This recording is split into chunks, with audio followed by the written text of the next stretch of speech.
За өнөөдөр бид хүн төрөлхтний хамгийн их сонирхдаг мөртлөө төөрөлддөг гайхалтай сэдвүүдийг нэгтгэн задлах гэж байна.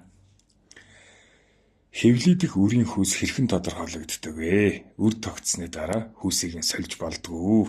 За мөн жирэмсэн боломгц хөдөлж болохгүй гэдэг төөрөгдлийг бид нэр шинжлэх ухаан болон өвөг дээдсээ гүн ухаанаар эвдэх болно. За хамгийн түрүүнд хүүсийн нууц руу оръё. Зарим хүмүүс үр хөврөл нэгэн тогтсны дараа элдв аргаар хүүсийг нь солих гэж оролддог. Гэтэл үр тогтох тэрл агшинд эцгийн эсээр хүүхдийн хүүс тодорхойлогдоод тэнгэрийн тамга нэгэнт дарагдчихдаг гэдгийг шинжлэх ухаан бол хатуу баталдаг. За энэ бол хөдөлгөх аргагүй үнэ. За гэхдээ үр тогтохоос өмнө хүссэн хүүсийнхээ сүнсийг дуудах бие махбодоо бэлтгэх тал дээр дэлхийн бусад орны онгод тэнгэртэй харилцагчид тухайлбал Америкийн уугуул эмдаанчууд болон Амазоны бөөнөр ашигладаг нэг эртний аргуудыг орчин үеийн шинжлэх ухаантай үнэхээр гайхалтайгаар огтлцдог. За Индиан бөөнөр бол хүүтэй болохыг хүссэн эмэгтэйг тэргэл сартай буюу сарны эрчим оргилдоо хөрс үед гэргийтийг ойртохыг цагтдаг гэж. За анагаах ухаан үнийг ботлохдоо энэ нь эмэгтэй хүний овуляц буюу өндгийс гадагшлах оргил үедээ яг тогтцдог гэдэг. Хүү төрүүлэх Y хромосомтой RS тийм үү маш хурдан хөдөлгөөнтэйж богино настайд бол өндгийс яг бэлэн болсон тэрл оргил мөчт нийлбэл шууд хүү төрдгөө. Харин охин үрийг дуудахдаа тэд нар хавирган сартай үед савны орчмоо ургамлын хандаар утад цэвэрлдэг байсан гэж. За шинжлэх ухаанаар бол охин төрүүлэхэд X хромосомтой эстэй савны хүчлэлэг орчинд маш удаан амьдарч өндгийсийг хүлээж чаддаг гэж. Эртний бөөмөрийн зан үйл өнөөдрийн биологийн хуультай ингэж огтлцож байна. Гэхдээ бүтэн сартай өдөр бол Монгол онгодууд бол тэгэж ярьдаг. Үнэхээр өндөр эрчимтэй хүүхэд төрнө. Гэхдээ энэ нь цагаан эрчимтэй ч үж болно, хар эрчимтэй ч үж болно гэж байна. Тэгэхээр энэ дээр бол онгод тэнгэртэйгээ харилцаж чаддаг хүмүүс нь л урьдчилж бясалгадаг энэ гэгэрлийн зам руу тэмүүлж явах хүмүүс л арга хэмжээ авахгүй бол ямар ч аюултай бас үзэгдэл байдаг. За би энийг бол ярмааргүй байна. За аудтай нэг зөвлөгөө өгөхөд өвгөд бол тэгдэг.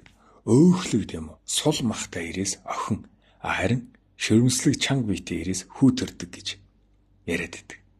За үүнийг анагаах ухаан бас баталчихсан.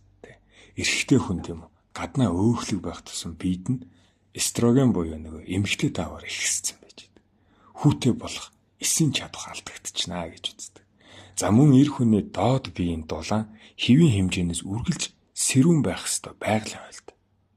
Хүний тарих болон доод тарих гэдэг ба шүү дээ. Ирчүүдийн төмсөг байнгын сэрүүн байх ёстой.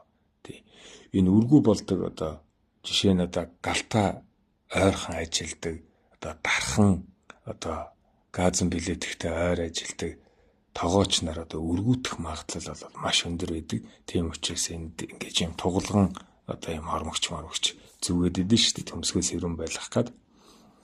Энэ бол батлагдсан зүйл шүү. Гэтэл өвлийн хүдэн тийм үү?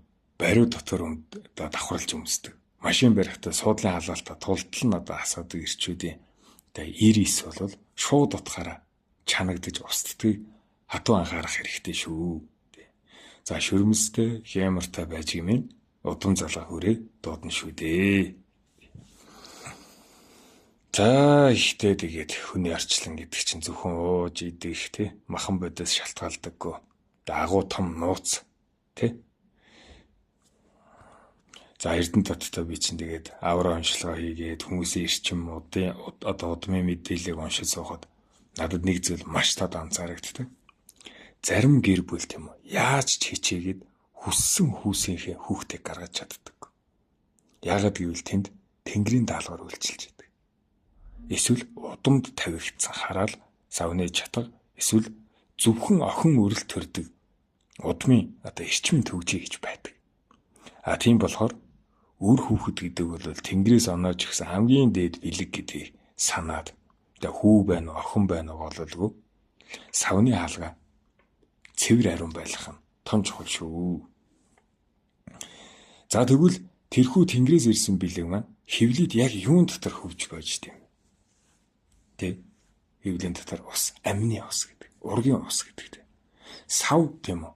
Өөрөө эхийн бөөрнөс шүүгдэж гарсан хамгийн цэвэр усыг болор талст мэт тунгалаг орчин болгож аврагддаг. Ирэмблэгт цаас байдаг. Хэрвээ ээж хүн тийм хангалттай ус уухгүй шингэний дутагдалд орох юм бол тэр амины ус бохирдоод таны хевлийдэх ураг өөрийгөө хамгаалахын тулд шээж эхэлдэг гэж. Тиймээс ээжүүд нь таны ууж байгаа балга ус бүр таны хөвж буй далайг цэнгэгшүүлж байдаг. Таны хүүхдийн одоо тэр сэлж байгаа тэр бассейныг байнгын цэвэрхэн болгож идэг гэдгийг санах хэрэгтэй шүү. За одоо тийм үү. Нэгэнд хевлидээ одоо тэр болор цэнгэг усан дотор үрээтэйсээ ээжүүдийг хамгийн их төөрөлддөг асуудал руу оръё. За манай ээжүүдийн тийм үү. Бас одоо энэ настан буураа нарын одоо эмээ өвөө нарын маань дунд нэг юм хатуу яриа байгаад байдсан шүү дээ. Жирэмсэн хүн ингээд дээшээ хамаагүй гараа өргөж болохгүй, сунаж юм авч болохгүй. Өндөр газар руу сарвах юм бол одоо хевлидэх хүүхдийн одоо хүзүүг нь хүүн ороочихдоо гэдэг. За энэ үгнээс болоод хичнээн ээж тийм үү бүтэн 9 сарын турш одоо мөрөө авчи дээшээ нэг ч удаа сайтар сунж одоо цээж дүүрэн амьсгалж чадахгүй явдаг гэж бодно. Тэгээ өмнөх одоо дугаарт заасан эрвээхээ дасгалыг хийхдээ тийм үү хийхдээ хүртэл хүүхдийн минь хүү орооцолдож байгааг айгаадах юм бол болохгүй. За тийм хүн байдаг. За тэгвэл өнөөдөр энэ айцаа бүр мөсөн одоо болох хэрэгтэй. Салхинд хийсгэцгээе. За шинжлэх ухаан ангаах үнийг бол юу гэж тайлбарлалт юм гэхээр ээж хүн гараа дээш нь өргөх сунах хөдөлгөөн хийхэд хевли доторх ураг одоо болон хүүнд очих ямар ч тийм физиологийн таталт механик нөлөө байдгүй 100% баталж гисэн. Тийм учраас энэ жирэмсний йог гэдэг зүйл чи өөрөө байгаад байгаа шүү дээ тий. Тэр урт хүй гэдэг чинь одоо усан дотор тийм яг л замаг шиг чөлөөтэй хөвж идэг. Түүний гадуур вартан цэлцэгнөр гэж одоо Wharton's jelly гэж нэрлэдэг юм билээ. Маш тийм гулгамттай хамгаалтын давхар байдаг. Хүүхэд тийм үү хевлидэд тийчгэнж эргэж хөрвөөж байхдаа өөрөө хүзүүгээ хүйн дундуур оруулаад бас буцаад өөрөө мултарч гарч идэг. За энэ бол зүгээр л бяцхан үрийнтэй хөдөлгөөний идэвхээс шалтгаалдаг болохоос ш. Ээж нь гараа өргөснөөс болоод одоо хүү чангарч хүүхдээ одоо боомлдог гэдэг бол ямар ч үндэслэлгүй төөрөгдөл шүү.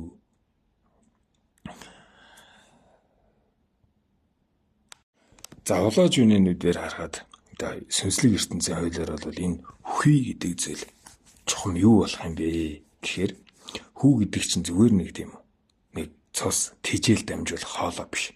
Энэ бол их хүр хоёрыг холбосон алтан аргамж гэж. Орчлон ертөнцийн эрчмийг дамжуулах Тэнгэрийн утас юм шүү гэж. За ээж хүн тийм айдас түлэгдээд мөрөө авчиж бүгтийгээд явах тусам тэр алтан аргамжийн одоо эрчмийн урсгалан саардаг. Харин ч эсэргээрээ та хоёр гараа тэнгэр өд өргөж цээжээ нээж гүнзгий амьсгалах үед таны одоо зүрхний хурд, хоолойн хурд бүрэн нэгддэг.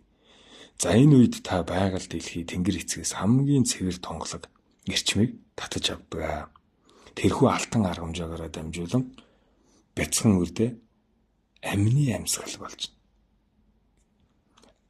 Тэ эрчим амьсгал илгээж байдیں۔ Шүү. Тэ амин эрчим илгээж байдیں۔ Шүү. За тэгэхээр ээжүүд минь өглөө тийм мандах нарнаар эсвэл орой сэрүүн салхинд гараа дээш өргөд бүх биерээ сайхан сүнэж агаарэ. За өмнөх дугаар заасан дээр гараа ингээ алдалж байгаа савдаг цээж онгоолох тасгалуудаа ямар ч айцгүйгээр бүрэн дүүрэн итгэлтэйгээр хийгээрэй. Таныг дээшээ сунаж тэнгэр өөд тэмүүлэхэд хевлид хүүртэн дотроо уужирж идэв шүү. Айдас бол хамгийн том төвжээ. айдсаа тавьж байж л таны сав ертөнц жинхэнэ утгаараа чиглэлэгдэнэ. За дараагийн дугаараар энэ хүү тэгээд ихсийн тухай ярьд юм уу? За түр баярлалаа.